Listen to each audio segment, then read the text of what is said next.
आज ना मैं आपसे एक बड़े ही सीरियस कंसर्न पे बात करना चाहता हूँ। वो है सीए फाउंडेशन लॉ का पेपर। मैक्सिमम बच्चों को सीए फाउंडेशन में सिर्फ़ इस पेपर के कारण अटेम्प्ट देना पड़ता है। पिछले अटेम्प्ट में भी कई ऐसे बच्चे थे जिनके 200 प्लस मार्क्स थे, बट लॉ में 30 टू 40 मार्क्स होने के कारण उनको फिर से अटेम्प्ट देना पड़ता है। उनकी सर्टिफाइड कॉपी एनालिसिस मैंने की, उनसे बात की और उन्होंने जो बोला ना वो बड़ा शॉकिंग था। उन्होंने बोला, भैया जब हम क्लास कर रहे थे ना तो ये सबसे फ़ेवरेट मेरी सब्जेक्ट थी। जब हम चीज़ों को पढ़ रहे थे तब भी ऐसा लग रहा था सब कुछ एक्सप्लेन कर सकते हैं।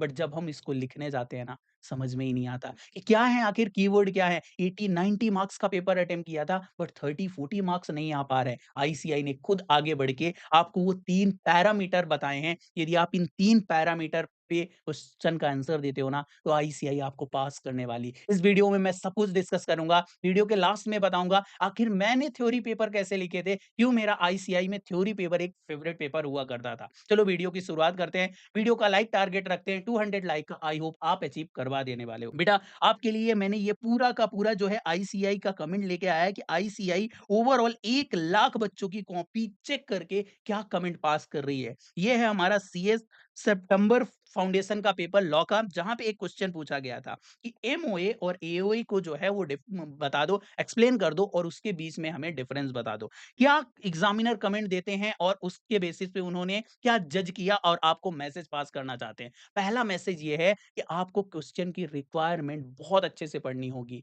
आप जो है वो क्वेश्चन के बारीकियों पे जाना होगा। यदि आईसीआई ने पार्ट सब पार्ट क्वेश्चन के पूछ रखे हैं, हर एक क्वेश्चन के आंसर देने होंगे। जैसे देखा यहाँ पे क्या लिखा, majority of examinee were able to explain AOA और एमओए। बहुत सारे स्टूडेंट ने क्या किया, एओए और एमओए को तो एक्सप्लेन कर दिया, बट जो डिफरेंस था ना इनके बीच में उसको एक्सप्लेन नहीं कर पाए। यानी यदि 4 मार्क्स का क्वेश्चन था तो डायरेक्टली हाफ मार्क्स हो चुके हैं। ऐसे ही आईसीआई को एक और चीज़ नहीं पसंद है। जैसे बेबी को बेस पसंद है ना, वैसे आईसीआई को ना स्पेसिफिक कीवर्ड पसंद है। यहाँ पे आईसीआई दूसरी बात आपसे करना चाहती है, कोई भी आंसर जो है वो जर्नलाइज्ड मैनर पे मत लिखना। आईसीआई का एक क्वेश्चन आया था, what is the law and various source of law? तो यहाँ पे एग्जामिनर क्या बोलते हैं कि लॉ को तो सबने ठीक-ठीक डिफाइन कर दिया, बट जो लॉ के वेरियस सोर्स है ना उनको बड़े ही जर्नलाइज्ड मैनर पे लिखा, यानी कीवर्ड नहीं थे और जिसके कारण आईसीआई ने मार्क्स डिडक्ट किए हैं। ऐसे ही मैं आपको और एक क्वेश्चन दिखाता हूँ 5 का पार्ट ए और उसका सेकंड पार्ट। यहाँ पे मैं आपको क्वेश्चन पे ले चलता हूँ कि आखिर ये क्वेश्चन क्या था। 5 का ये और ये पार्ट बी रहा। अब इस क्वेश्चन में रीडिंग कैसे करनी है वो मैं बताने वाला हूँ, बड़े ध्यान से सुनना। पूरे आईसीआई के क्वेश्चन में ना आधा क्वेश्चन तो सिर्फ और सिर्फ एक कहानी होती है, जो रिक्वायरमेंट होती है वो यहाँ की होती है। जैसे इस क्वेश्चन को देखना, mister S was going through a severe क्या फाइनेंशियल हार्डशिप, ठीक है? उनको जो है बहुत ज़्यादा फाइनेंशियल हार्डशिप थी। His wife suggest to take a gold loan, ठीक है? वाइफ ने बोला कि गोल्ड लोन ले लिया जाए। 15 जनवरी 2025 को इन्होंने एक प्लेस कर दिया ज्वेलरी अपनी 30 लाख को। किसको? वन ऑफ फ्रेंड जिनका नाम है आर। मतलब अभी तक की कहानी आपको समझ में आई क्या? उनको बड़ी ही प्रॉब्लम थी और प्रॉब्लम थी तो उनके पास गोल्ड था। गोल्ड गोल्ड को उन्होंने प्लेस कर दिया अपने फ्रेंड मिस्टर आर को। अब कोई भी इस डेट का रिलेवेंस नहीं, बस आप ये कहानी सुनते चलना। उन्होंने एक लोन लिया कितने का? 25 लाख रुपए का, ठीक है? इसके बाद 17th ऑफ जनवरी ही sold total jewellery 28 lakh to mister RL jewellers. क्या किया बेटा इन्होंने? बड़ी ही खतरनाक चीजें कर दी। सबसे पहले तो इनको जो है प्रॉब्लम थी, जहां पे इन्होंने प्लेज किया है ज्वेलरी को कितना? 30 लाख में। देन इसके बाद विद वन फ्रेंड इन्होंने एक लोन ले लिया कितना? 25 लाख का, और इस ज्वेलरी को जो कि टेक्निकली प्लेज है तो नहीं बेचना चाहिए, 28 लाख में आरएल ज्वेलर्स को इन्होंने बेच दिया। नीचे क्वेश्चन क्या पूछा गया देखना, after all this mister R declare insolvent. भाई लोन भी ले लिया, गोल्ड भी बेच दिया और खुद को बोल दिया इंसॉल्वेंट। क्वेश्चन समझ चालू होता है, यहाँ से रियल क्वेश्चन है। When mister R came to know about he filed a suit. भाई आर को जैसे ही पता चलेगा उसके तो पैरों तली जमीन खिसक जाएगी कि ये क्या कर दिया। उन्होंने एक सूट फाइल कर दिया आरएल ज्वेलर्स के खिलाफ। आरएल ज्वेलर्स आपको थोड़ा थोड़ा इसके प्रोविजन याद आने चाहिए, but mister RL jewellers contain that they were unaware about place. भाई नहीं पता था, आरएल ज्वेलर्स को तो इसके बारे में पता ही नहीं था। With reference to the provision of SOGA, what is the remedial action available to mister R. अब बच्चे बच्चे को इस चीज का पता है कि यदि उन्होंने प्लेज किया था तो इस चीज को बेचना नहीं चाहिए था। अब यदि आरएल ने खरीद लिया है, आरएल अबियर होता तो उसकी लायबिलिटी बनती, पर ये ज्वेलर्स जो है अवेयर था ही नहीं, इसलिए अब इसकी लायबिलिटी नहीं बनती। यानी कौन जो है वो इसका भुगतान करेगा? मिस्टर आर ही करने वाला है। इसमें बच्चों ने क्या आंसर दिया और आईसीआई के एग्जामिनर क्या बोलते हैं? Most of examinee could not apply the provision of 31 of the SOGA, यानी उन्होंने ये प्लीज वाला जो है वो सेक्शन भुला दिया, प्रोविजन भुला दिया।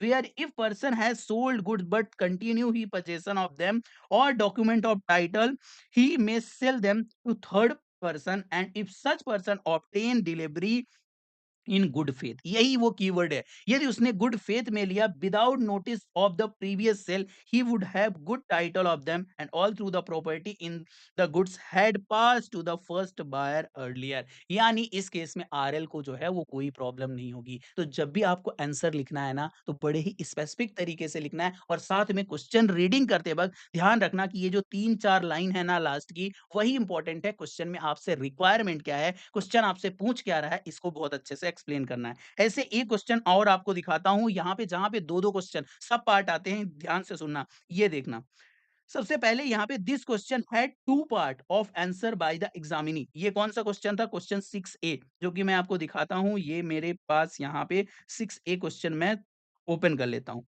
6A का पार्ट 2 और पार्ट 2 में भी 2 क्वेश्चन थे, यानी सब पार्ट थे। इसमें आईसीआई के एग्जामिनर क्या कमेंट डालते हैं? For both of the part answer provided by examinee were not up to the marks. क्या अप टू मार्क्स था ही नहीं, and in line of expectation legal position, यानी आईसीआई के कीवर्ड इंक्लूड नहीं किए थे। दैट्स व्हाई यहाँ पे मैक्सिमम बच्चों के मार्क्स काटे गए। The performance of most of the examinee was average, यानी पूरे 1 लाख बच्चों के डेटा से ये जो है वो कंक्लूजन निकल रहा है।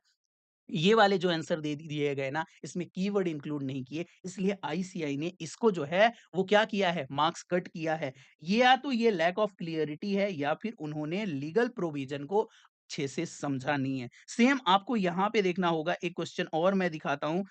ये क्वेश्चन बी, इसी का क्वेश्चन बी मैं दिखाता हूं और वाला। What is the meaning of quantum married? Explain any 4 case of which claim of quantum married. ठीक है, 2 रिक्वायरमेंट थी, एक तो उसको समझा दो और कब जो है ये की जा सकती है।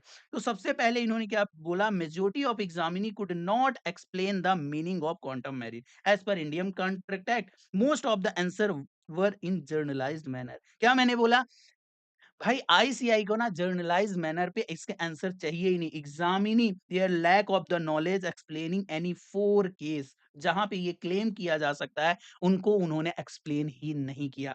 यानी यदि मैं क्रक्स बताऊं ना, आईसीआई को ये 4 पैरामीटर पे आपको खरा उतरना पड़ेगा, तो ही आईसीआई आंसर देगा। एक तो क्वेश्चन की रीडिंग बहुत इंपॉर्टेंट है। मैंने बताया कि आपको क्वेश्चन रीडिंग कैसे करनी है, इसके लिए मैंने एआईआर के साथ एक जो है लाइव भी किया था, उसका लिंक मिल जाएगा आपको डिस्क्रिप्शन बॉक्स में भी मैं डाल दूंगा, जरूर चेक करके आना कि आखिर कैसे। इसके अलावा यदि सर्टिफाइड कॉपी का एनालिसिस चाहिए, let me know in the comment box, मैं आपके लिए वो भी करके लेके आऊंगा। दूसरी चीज ये है, explain all part which is required in the question, यानी जितने क्वेश्चन में पार्ट पूछे गए यदि आपने सबको एक्सप्लेन नहीं किया, तो आईसीआई आपको मार्क्स नहीं देने वाली, क्योंकि स्टेप मार्किंग हर एक क्वेश्चन में अवेलेबल होती है। And don't write a generalised answer because generalised answer ICI को पसंद ही नहीं है। 2 मिनट मेरी बातें अच्छे से सुन के जाना। यदि आप यहाँ तक वीडियो में हो ना, ट्रस्ट में आपके अंदर अच्छे से पेशेंस है और आप सीरियस हो अपने अटेम्प्ट के लिए, चैनल को सब्सक्राइब करके रखना। वीडियो अच्छी लग रही हो तो लाइक करके रखना, बिकॉज ऐसे बहुत सारे वीडियो आ रहे हैं आपके लिए। मैंने जनवरी 26 के लिए मोस्ट इंपॉर्टेंट क्वेश्चन टॉपिक्स की जो है वो लिस्ट बना दी है। 5 अटेम्प्ट का जो है एनालिसिस करके दे दिया है।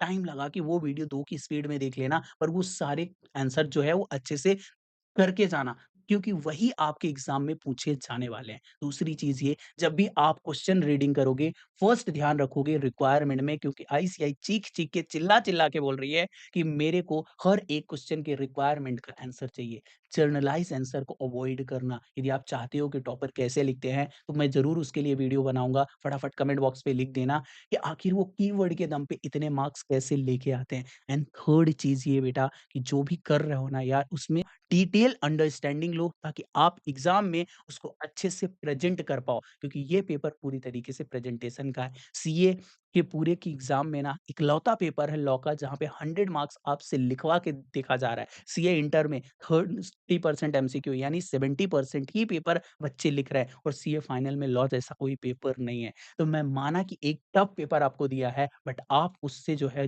ज़्यादा टफ हो। आई नो कि आप उसको अच्छे से लिख के 2-3 बार मॉक टेस्ट देके अभी भी 30 डेज़ बैच है, जाके 2 से 3 दिन बचे हुए हैं। यदि आप 8 फुल सिलेबस टेस्ट लिखना चाहते हो, डेली मेंटोरशिप में आना चाहते हो, वहाँ पे इम्पोर्टेंट क्वेश्चन की लिस्ट ऑलरेडी अपलोड हो चुकी है, तो जाके आप देख सकते हो एनरोलमेंट की लिंक नीचे मिल जाएगी, वहाँ से एनरोल कर सकते हो। बट इस अटेम्प्ट को क्लियर करना है, नीचे जाके लिखना है यार, अब की बार सीए फाउंडेशन पार, हैशटैग अब की बार सीए फाउंडेशन पार जाके लिख के आना। बाकी आपका भाई आपके साथ मिलेगा नेक्स्ट वीडियो में, तब तक के लिए बाय-बाय।